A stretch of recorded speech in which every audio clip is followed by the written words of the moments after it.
Hola, New Mexico. Welcome to Red or Green, a show hosted by me, Danny Bernal Jr., and brought to you by the Bernalillo County Democrats. We're here to ask interesting questions to interesting people, all while eating some chips and salsa that gets hotter and hotter. I'm joined today by a trailblazer, State Senator Harold Pope Jr., aka 23 Savage, according to your memes. Yeah. Are you ready to eat some chips and salsa? I am. If you could, I guess, is there from?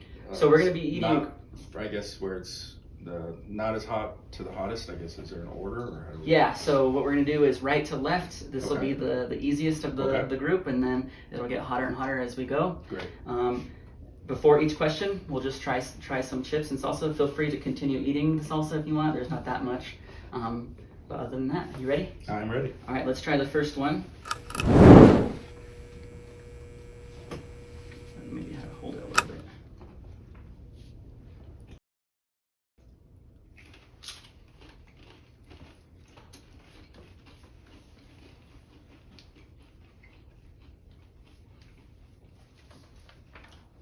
All right. Okay. So it's our state question, and now it's officially our state aroma. Green chili is a huge thing in New Mexico, right? So I wanted to ask you, what do you prefer, red or green, and what do you enjoy it with? You know what? It really depends on what I'm eating. If I'm having like a breakfast burrito or stuffed sopapilla, something like that, I'm green. If it's enchiladas or a burrito where I'm smothering it on top, I like red. I'm not a big Christmas person. I like either or, but it just once again it depends on what I'm eating. I'm actually the exact same way. Same way. I have almost never eaten Christmas. Have you actually tried Christmas? I've had it where it maybe inside the burrito was green and then smothered with red. It's not bad, but it's just something that I ask for. Yeah, to each your own, right? Yep. All right, you ready for the next sauce? Sure.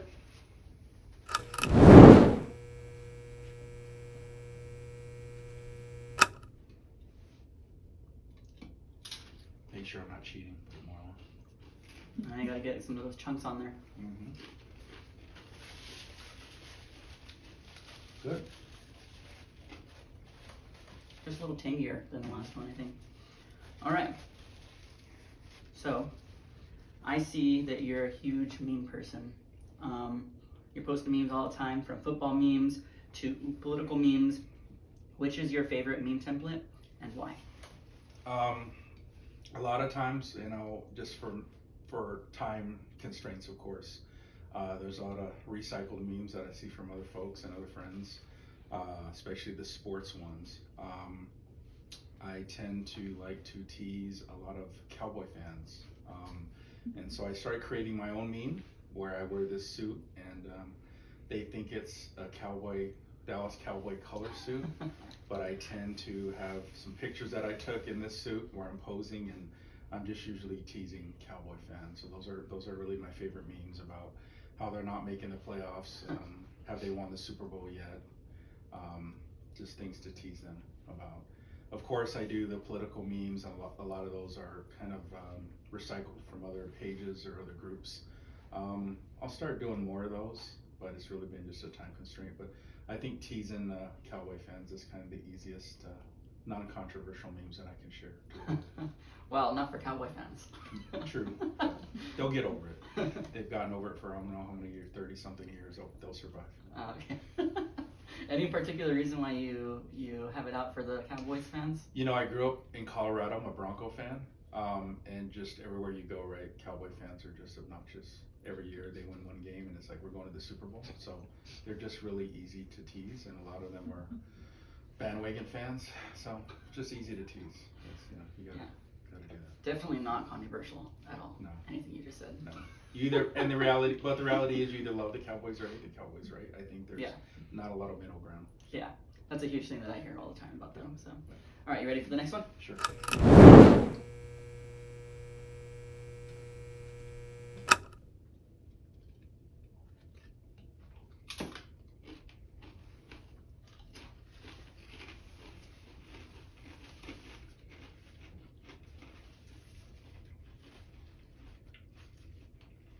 Still good to go? Yep. So you also post a lot of pictures going back to old pictures of you and back then a newly elected U.S. representative in Michelle Lujan Grisham, and today she's our governor, right? To pictures of you now as a state senator. And I kind of want to just ask, what made you so interested in politics? Have you always felt motivated to support change growing up, or did something happen to make you feel personally involved and politically involved? So, initially growing up, I have no ties to politics. No one in my family that I know of has ever run for office, no one elected. And I think, like a lot of folks, you care about what's going on in your community and your country, but maybe you just haven't gotten involved. And I remember going to UNM. I joined the Air Force and got out, and I went to UNM from '98 to '02, and that was during the Bush Al Gore race during that time. And I think that's where I really started to care about the presidential race. Of course, earlier on, I voted for Bill Clinton, and that was kind of like that youth energy, like we're going to change the nation. But I think I got a little more involved then.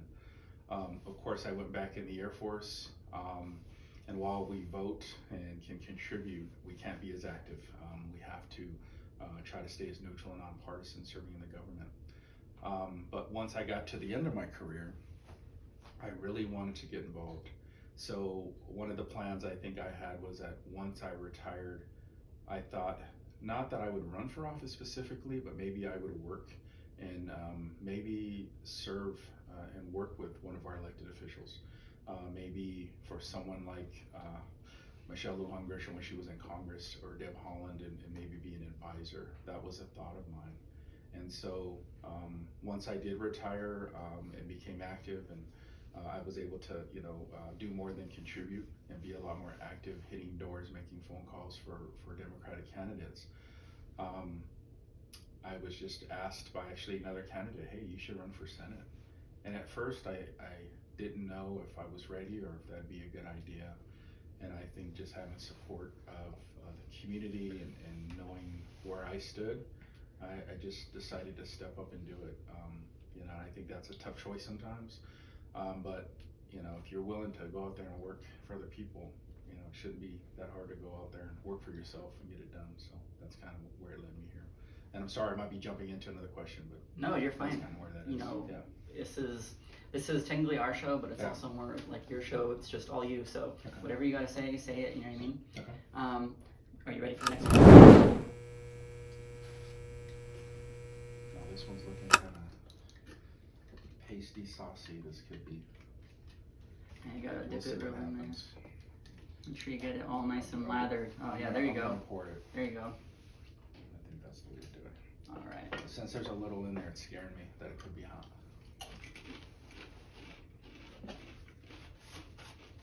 Not bad.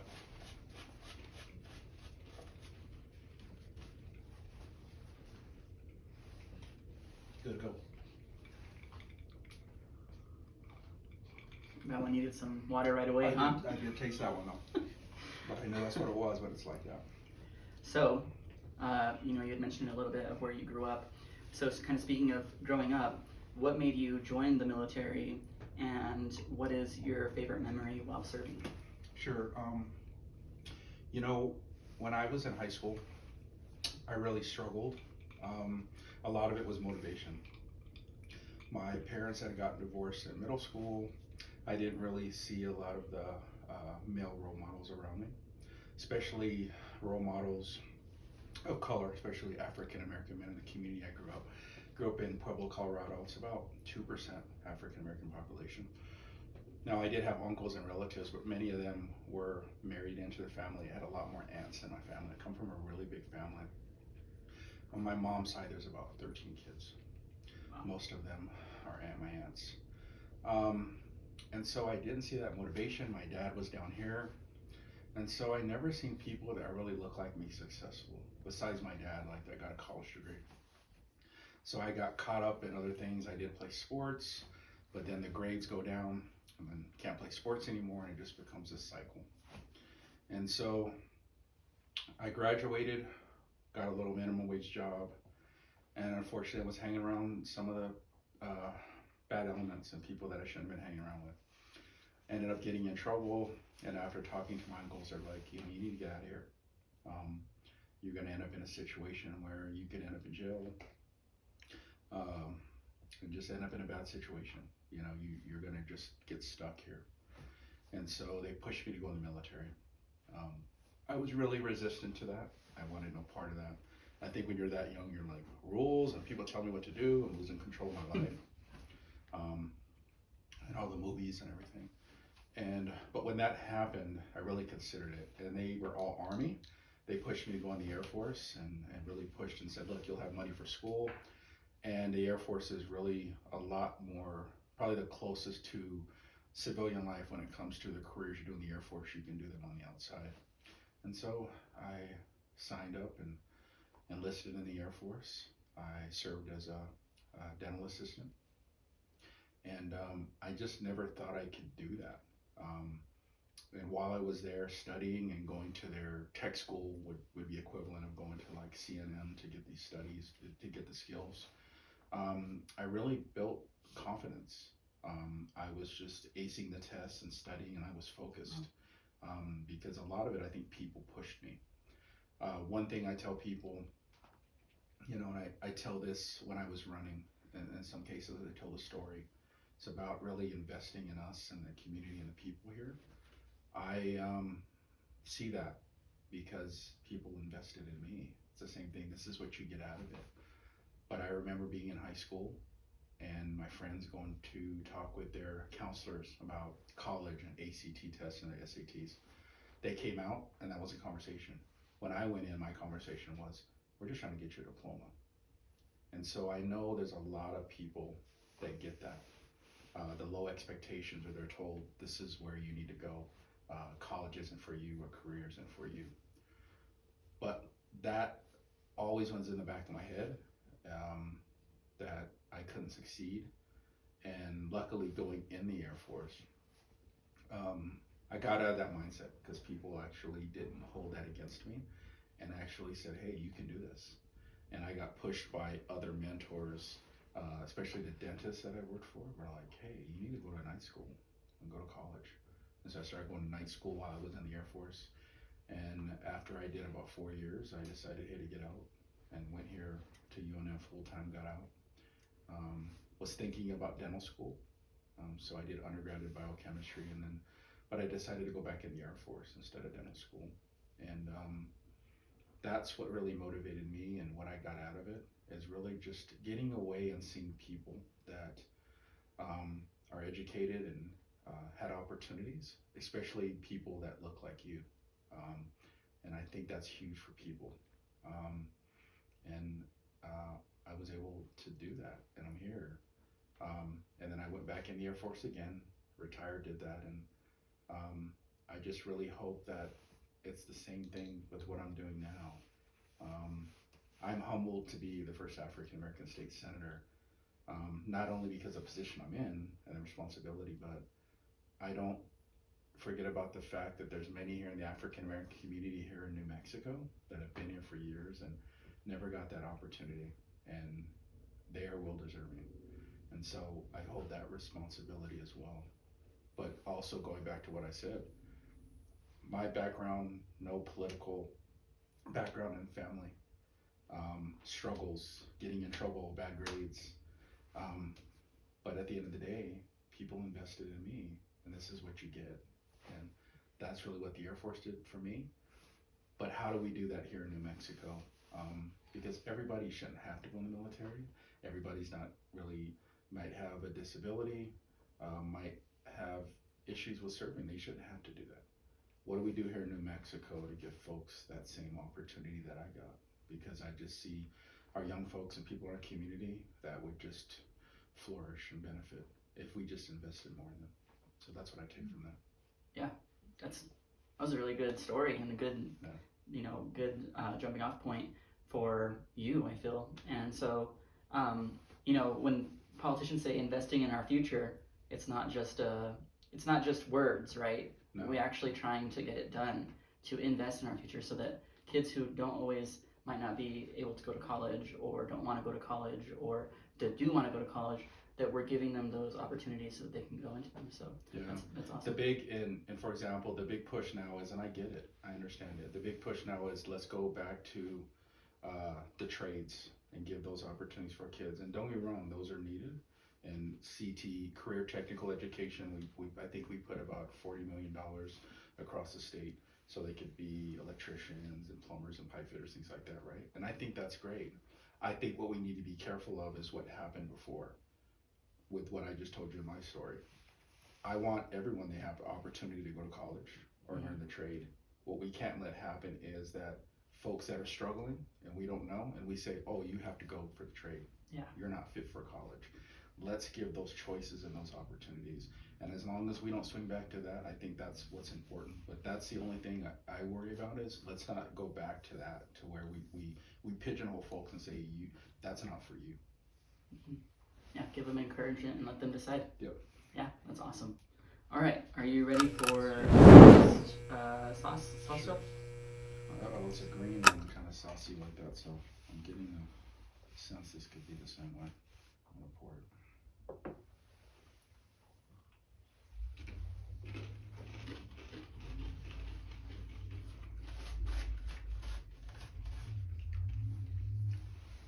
All right for now, but I'm gonna drink some water. The bite comes a little later.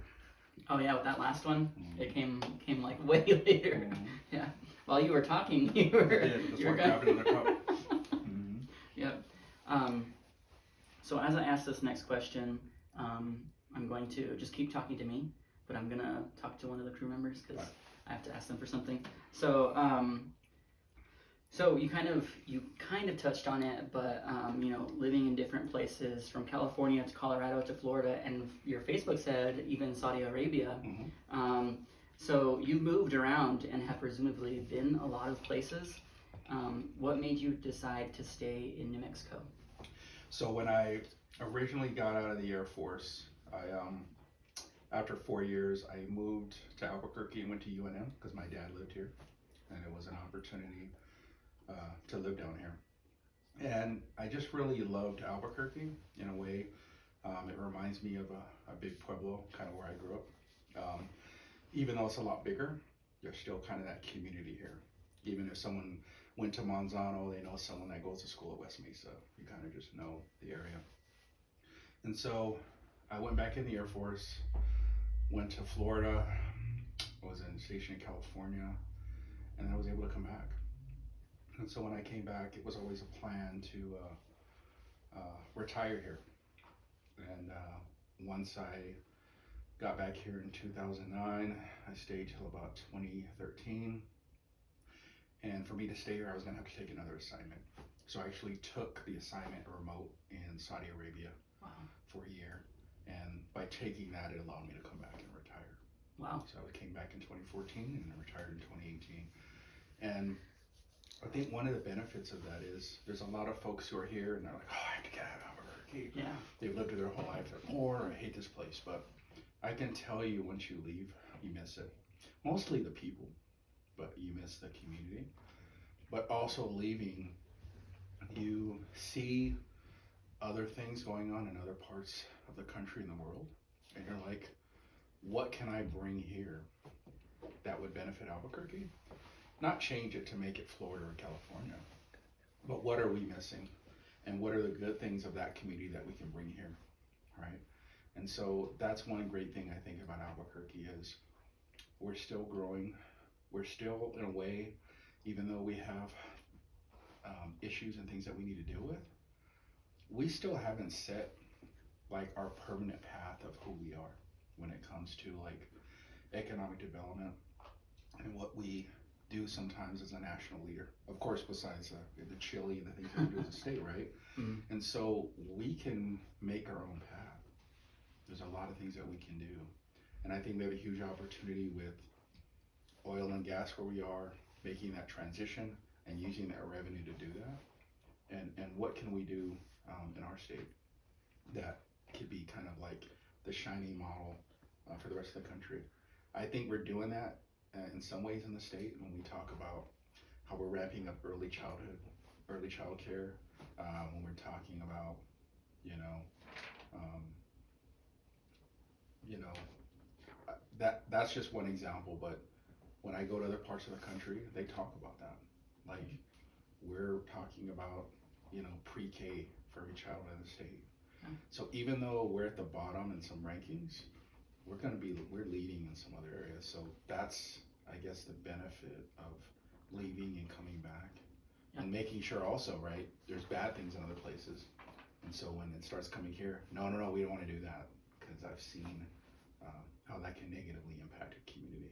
Yeah. So that's how I kind of look at it. Yeah, even when it comes down to like energy, I mean, investing in other energies, not just oil and gas, and not just early childhood education, but feeding those students. That was a huge one that I supported this last session, and I think those are huge things that we could tout as a state. Yep. And being a part of that, and being able to be on the floor and vote for that type of stuff, or even a sponsor, is just amazing work, and it's actually having a real impact on families. Child care, home visits, things like that. I mean, when we talk about our graduation rates, we talk about child welfare. Yeah, there's things that we can do financially and with support systems and resources, but that future generation, with those investments we're making now, we're not going to see that overnight. But 10, 20 years down the road, it's going to be huge to where our state's going to be. Yeah. Awesome. All right, are you ready for the next one? Yes. We'll see. It's getting hot, but we'll do it.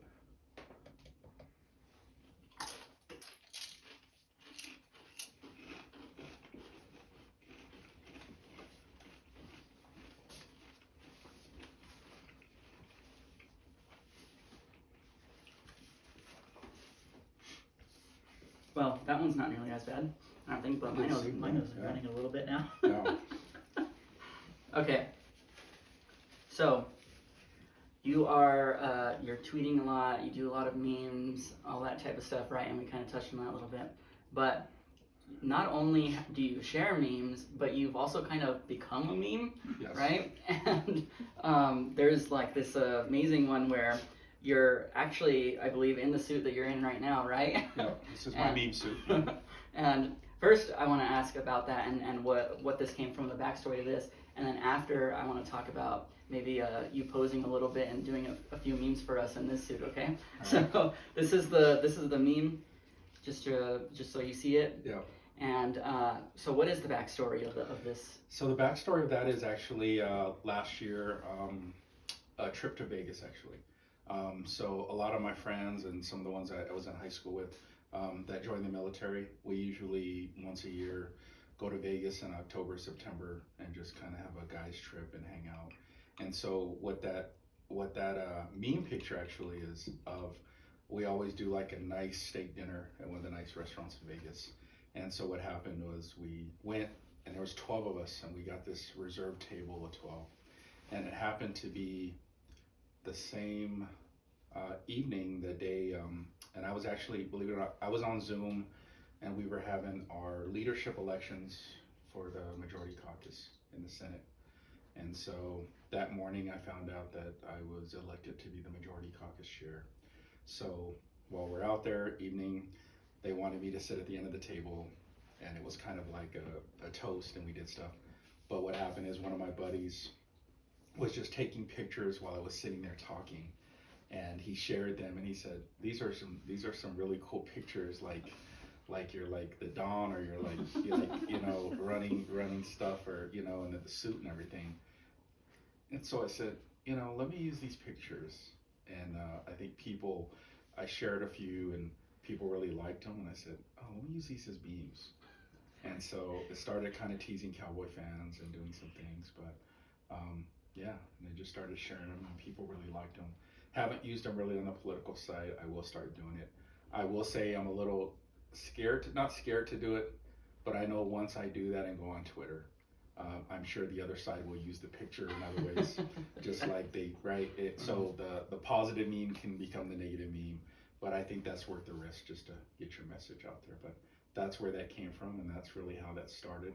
And I think starting with the Cowboy fans was kind of an easy way to get into. Well, you can't control the meme. The memes they're alive, huh? They They are. just do their own thing. They are. So- Once you let them loose, you lose control. Yeah. Good or bad. Yeah. Can't legislate the memes. It's kind of like, one of the starters, right? The Jordan crying meme, or there's just some memes that they're out there in the ether and the internet universe now. They'll never go away. Yeah, exactly. Yeah, so it's good, and so we might take some pictures later, but do like the iconic hand meme real quick. You can look at the camera and just like do the iconic hand. I could be like this, or act like I'm talking. Yeah, there you go. There you go. Those are screenshots.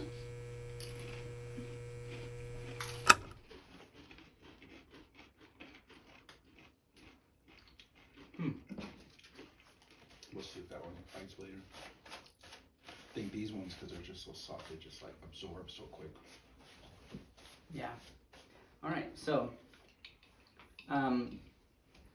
again, I want to congratulate you on your executive MBA. What made you pursue further education, and how did you balance that with your role as a state senator? Well, I guess I'd start off and say some people say that I'm, I guess, doing too much, or I should have just went and got a PhD.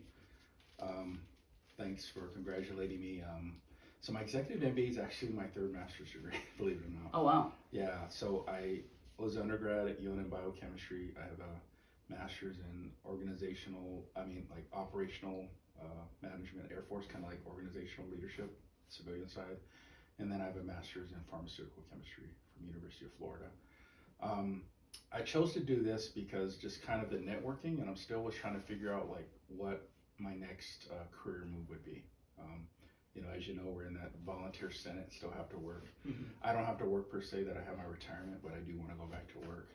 And so I looked at it as a way of kind of educating myself on the business side, because I didn't have any degrees there, and coming from kind of the military, I just hadn't really worked in that arena, so I thought it would be helpful. I thought it'd also be helpful for the Senate, just to kind of understand kind of the business side, and so I thought that'd be helpful. So the executive MBA was kind of flexible for me. It was meeting every other Friday, Saturday. It was tough during the session, the 60-day session. I still had to go to class and try to find ways to do the group work and work together. But I just think it's important, and I was able to do it. It's never too late for education. I've been a non-traditional student. Like I said, I didn't go to college till 23 when I got out of the Air Force full time, and still going now. I turned 49 next week. Oh, wow. Well, happy so, early birthday. Thanks. So I still want to pursue more, believe it or not. I'm actually considering maybe law school or getting a ED, so we'll see what happens.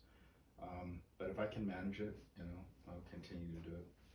But that's really what made me pursue that. I just think not having that business background, whether I go into it or not, I think it's just helpful for serving as a legislator to kind of have that background. We always hear so much about businesses, or you don't own a business, or what's going on in the world. And while I don't, I think understanding the systems and the environment that they're working on, and talking to folks in my cohort on what they're dealing with, I think is going to be really helpful in the Senate, especially when it comes to tax policy, GRT. We talk about issues like, PTO, paid family sick leave, that I think are important. I can kind of get an understanding of where they're coming from, but also what can we do to work together so that we get those things done, because people need those. Because without the workers, they don't have a business either. So folks need to understand that. Yeah, I mean, what a huge inspiration you are, and just hearing your life story, and then you just continuing to keep improving yourself and keep gaining more and more knowledge, and trying to relate to others, and to be able to push other people forward as well. And it's just amazing to hear. So good work. All right, you ready for number 8, I believe it is? Yep.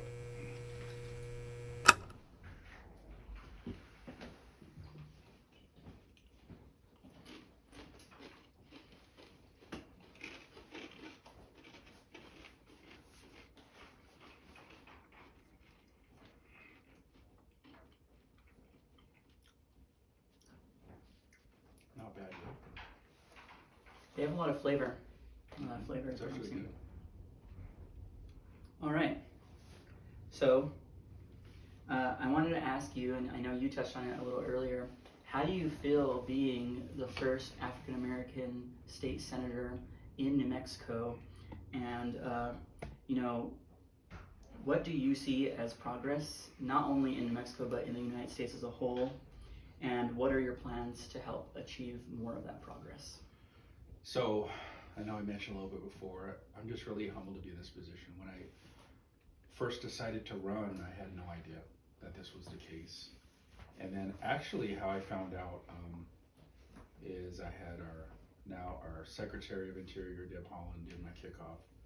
And she actually, her team researched it. And so when she came to the kickoff, she actually mentioned in her speech that me and her have this bond that now she's the first Native American woman in Congress, and I'll be the first African American state senator.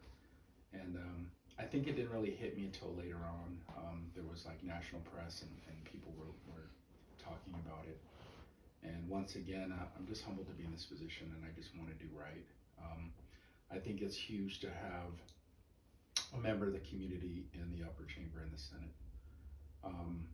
We can talk all we want to talk about as far as we have allies and we have people who are looking out for BIPOC, but I think there's nothing better than having someone with that lived experience there in those rooms to have those discussions.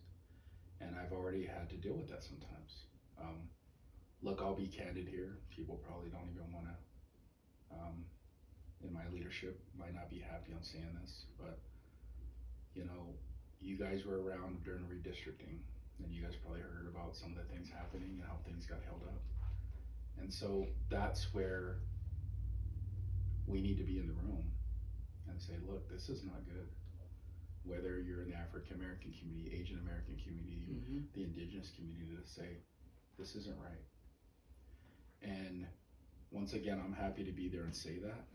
And I speak to this as an African American. And this is about holding the party accountable. Every election year, we run out and say, we want the black vote, right? We've seen in Senate races, we've seen in close special elections, especially in Georgia, right? And a lot of times it's black women like saving democracy, right? When we talk about Arizona, it's our indigenous communities, right? And so I'm just happy to be there to remind folks of why we're here and what we're doing, and that it can't be just before November that we talk all this BIPOC and we're about you and we support you. What happens the other 365 days of the year? Because that policy, what we do in the roundhouse, is what's really impacting them every day, and that's what's important. I guess I also want to say what's important when we talk about, equity and inclusion, and those are things that we're really fighting for, and it's really the allyship too. Look, I'm only one vote, and I have a lot of folks that in this state that are really looking for my leadership. Not just my district. I get calls from all over the state, and while I don't represent folks in Hobbs and Las Cruces, people need to recognize that the African American community is always going to call on me for help or support, or to see what's going on in the state. But I can't do it alone. And so what I've tried to do is build relationships with senators to say, you're dealing with policy with our indigenous communities, what can I do to help? You're dealing with issues with our Hispanic communities up north, what can I do to help? And when I say that, this isn't transactional at all, but we have to support each other. I think what's happened for so long, and it still happens today, unfortunately, it's the crabs in a barrel mentality of sometimes one group gets something and it's used to wedge us apart. It's, we're going to give you this for this act for the Hispanic community, and it pits the indigenous community against them. And we have to find ways to work together to say, if you got $10 million for education, what can I do as a Hispanic member to make sure you guys get funding? And what can I do to make sure the Black community and the Asian American community get funding? And that's kind of what I'm trying to bring across to folks, is how do we work together instead of pitting ourselves together to say, you got that and I didn't get mine, so now you shouldn't get yours. And that happens sometimes, unfortunately. We have to really stop that. We're talking about inclusion. It's not enough to just talk about a seat at the table. I think we've been talking about that for a long time. I've even said that. Like, I have a seat at the table now. But the reality is, that table wasn't built for me. That system, institution just wasn't. What we have to fight for is not just the seat and to sit there. Are we going to be listened to? Are we going to matter? Because I could sit there all day and just sit there and they can pass bills. And guess what? If I don't push, they're going to do what they're going to do. I want it to be where I'm sitting at the table in my caucus and a senator from any community or another marginalized community, what he says and that he's listened to, I'm listened to the same way. And we should all be listened to. And I think that's really what we need to be fighting for next. I think we're getting to the table, we're getting in positions, but are they really listening to us? And that's just not in politics, right? That's the private sector, boardrooms everywhere. But I think that's the next push and the things that we can do. The other thing is, I guess I'd end and say, it's tough when you're the first. You really have to set the example. Everyone's looking at you. You also have to remember that if you mess up, right, your reputation can harm a whole community. So I remember that every day. You know, I'm not going to do that anyway, but I got to make sure that I am always acting morally and ethically in the right way. You know, and just not messing up. Because one mistake can tarnish all the good that you did. And I would not also want it to be that when people of color mess up, a lot of times they target the whole community as if that's how they are. Or see what you did, he wasn't worthy, they just put him there because he was that. And so it's important that I remember that as well and just try to do the right thing. Sorry I jumped around that question. No, that's a good answer. That's a good answer. Yeah, you know, some thoughts. I mean, really, it's what you're saying is really gets to the heart of our society, right? I mean, not being able to be at the table, but there's so much more to go, right? And that's exactly what I asked. I asked you what progress do you see and what progress do we still need? And that's a perfect answer. So yeah, and I guess to add a little more, I mean, I think we've also seen progress in things, but the reality is, right, that's one reason why I love this place. I love the fact that we are, and I hate using the term minority, but we're really a majority minority state. I don't like using the minority state like we're almost like less than or something's wrong with us, right? It's really that we've been marginalized. But I love the fact that here we can all unite together and be like, no, we're not doing that. And don't get it wrong, there's policy around the country that Republicans are pushing. And if we didn't have our majorities and we didn't have our communities working together, that stuff would be pushed and passed. And so it matters. It matters that we have communities that work together to get this done. Now, are we passing policy that helps and deals with equitable issues? Yes. Have we done enough? No. And that's where we have to keep working and justify that and let folks know that helping our marginalized communities is not taking away from you, and it's a just cause, and it helps everyone. You know, it's like that saying, there isn't, you know, we're not going to run out of pieces of looking out for folks and take care of them, and it helps out everyone. Even if you're okay and you're good and you're like, I made it, I get it. And you might be from a marginalized community that made it, but not everybody has that background and that story. And not everybody can lift themselves up from the bootstraps if they don't have boots, right? And so those are things that I like to bring up and talk about. We also need to change, you know, our legislature. It shouldn't be just retired folks or wealthy folks. We need more young folks. We need more representation. We need staff. Once again, it shouldn't be people just like me. Even though my intentions are well and I'm doing the right thing, I don't plan on being here forever. I want other folks the opportunity to step up like I've done. So. Wow. And to me, that's why it took so long to have an African American state senator. I mean, look, I'm going to be clear. I mean, was racism and race involved? I'm sure, but there's also the point of who in a state of 3,000, I mean, 3% African American, where if you don't have the financial means to run in the situation we are, you just can't run. Yeah. And so that's also something that we need to do is modernizing our legislature. I think that's going to make things more equitable, where folks and marginalized communities can actually serve and get our state in the right direction and help those communities even more. Okay. Yep, exactly. And I mean, you're turning up the heat on all the legislature and the state and America as a whole, and you're really asking questions that are very important to ask and that really make you think, right? They make you think. So that was an amazing answer. So are you ready to? So well, since you're turning up the heat on everybody else, let's turn up some more heat, huh? We got the yellow one. The yellow one. I think I'm gonna do the same. Oh no, it's kind of a little thicker.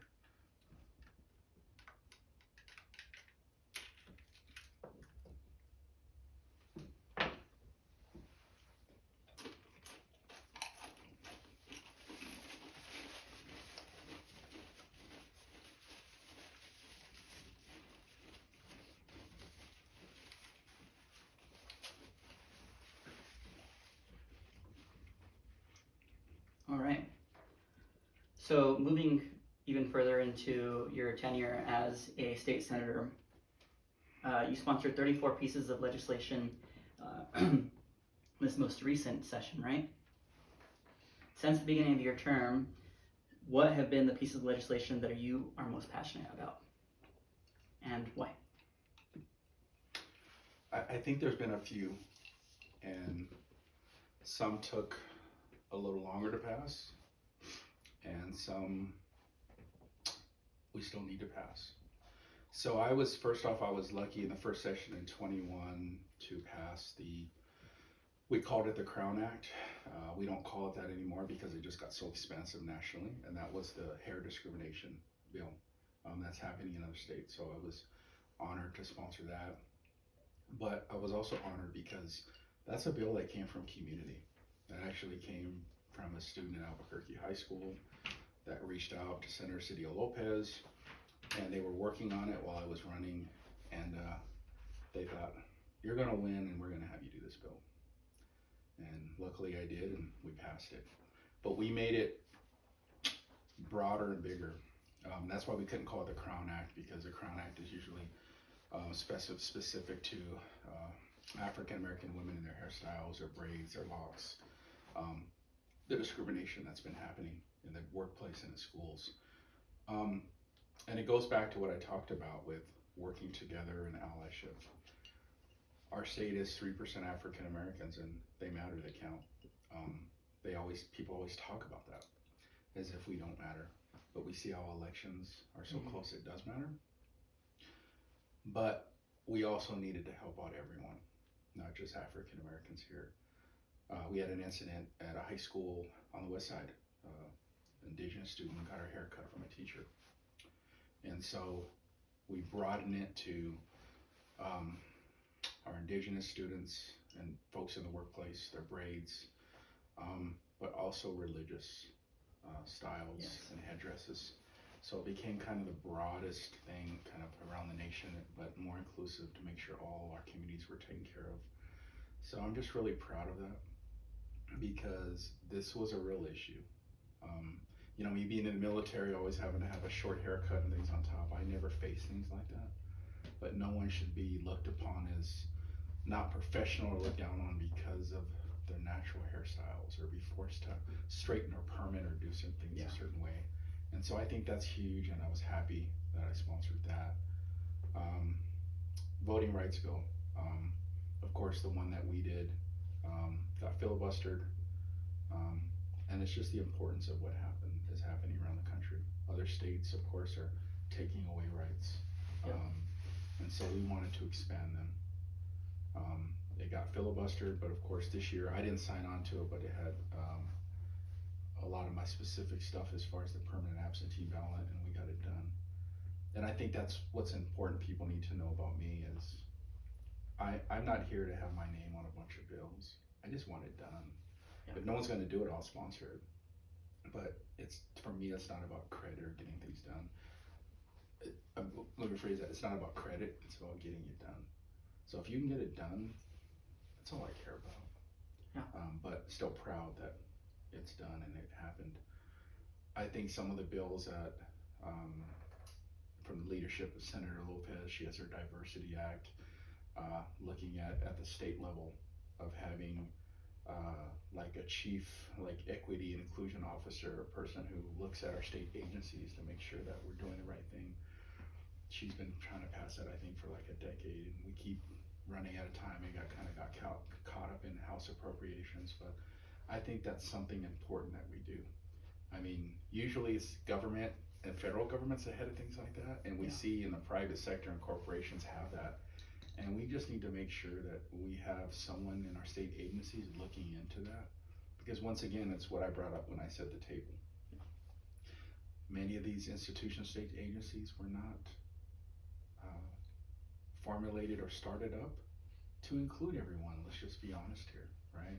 And so we need to make sure that everyone's getting an opportunity, everyone's getting taken care of in our state agencies, and make sure that there's not discrimination in hiring or services that are happening. So I think that's something that we'll keep pushing.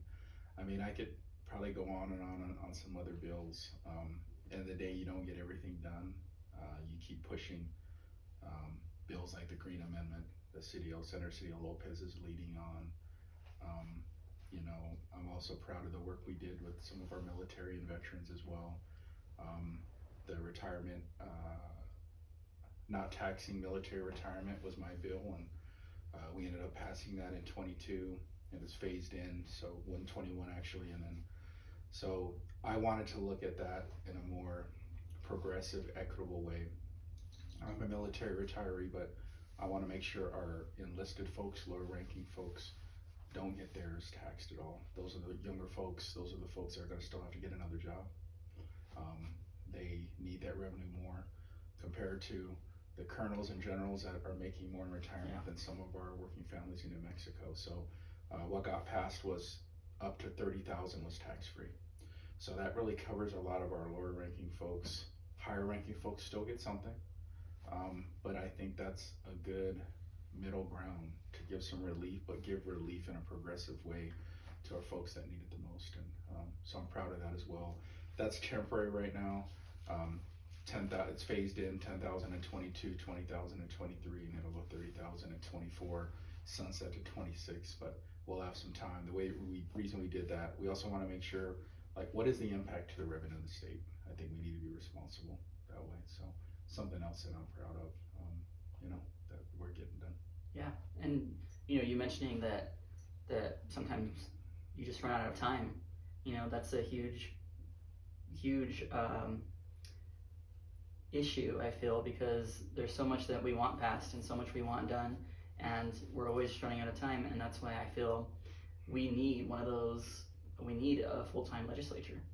And in my opinion, if they're paid, even better, because then we get people who don't have the opportunity to, or aren't, you know, retired, or who have a full-time job to be able to go and serve directly, you know. Yep. So yeah. All right, you ready for the last salsa? Sure. I still have some water left, so I think I'll survive. All right. I know. I guess we gotta make them even hotter. Well, all that water gone. It's almost gone.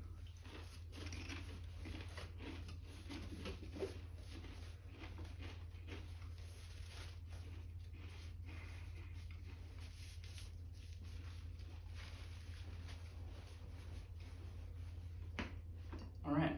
So last question is very broad. It's meant to mainly for people to understand what you do. So what does a state senator do? So I guess to answer this question, I think I want to give my definition on it, if it's okay. Yeah. I mean, anybody here can look at the Constitution and see what our role is, right?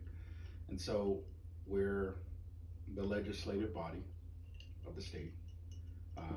We're the ones that make laws, and we hold the purse strings as far as the money in the state and deciding where that gets doled out. But I think bigger than that, we as senators in our district, we are the voice of our district, of our members. Senate districts are around 50,000 people. So we're there to be the voice. So that means when we go home, we're there to listen and represent their needs in the state. Unfortunately, because we are that volunteer legislature that's unpaid, I think some of us struggle with that. Not that they don't want to do that, but the fact that you have to have a job, you have family, you have other needs. I think the limits on what they can do to be out in the community. You know, I hear a lot, people always say, you're everywhere, but that's because I can. And I don't say that to knock that other people don't. They want to be there.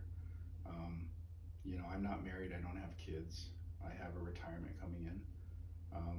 I don't have my fun money anymore, you know, like, so I can't do the things I used to do, but my essential and my bills are paid. Other people don't have that. So I'm allowed to be around, show up. If you call me at, you know, on a Tuesday and say, hey, can you come over for a meeting at 2? Most of the time I can make it. Other people can't. They have to go to work. Yeah. And so that's what I wish folks could do. And to me, that's what our role really is. Like, when people have an issue with MBD and they're having a license issue, when people are having an issue with, you know, their SNAP benefits that they can't deal with and they need help with the state, I should be able to take that call and reach out to one of our secretaries and say, hey, how do you help my constituent? So that's what I see as far as the role. I think people get caught up and think that we're only senators during the session, but it's a lot bigger than that.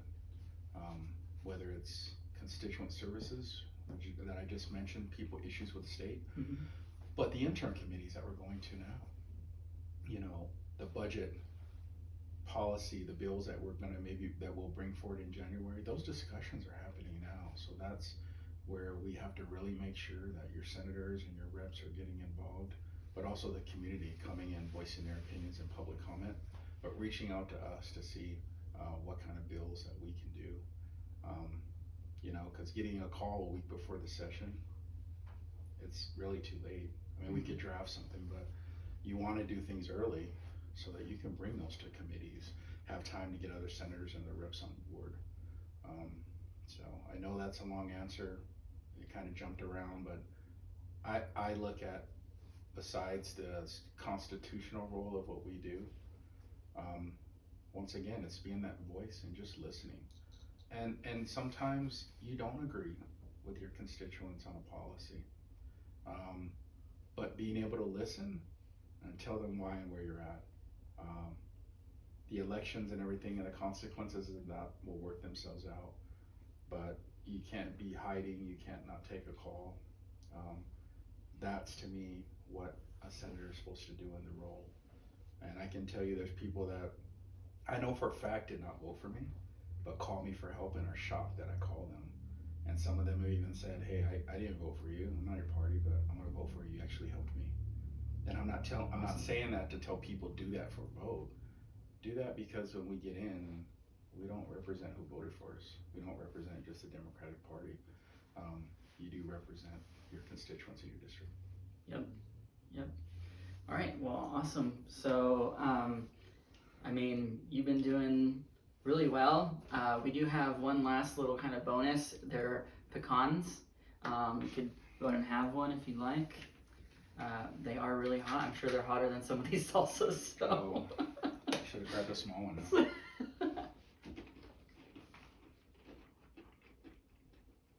Just slow burn. Nothing yet.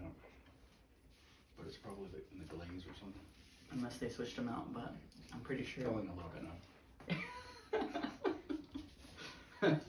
All right, so I mean, Senator Pope, a huge trailblazer. You're really getting things done in the Senate, and you're really showing others what a huge example you are by going out and speaking to your constituents and saying, this is really my job, you know, and it's amazing. So go ahead and you could choose a camera. We got 3, that one, and that one over there. That one is towards you, and that one's towards us.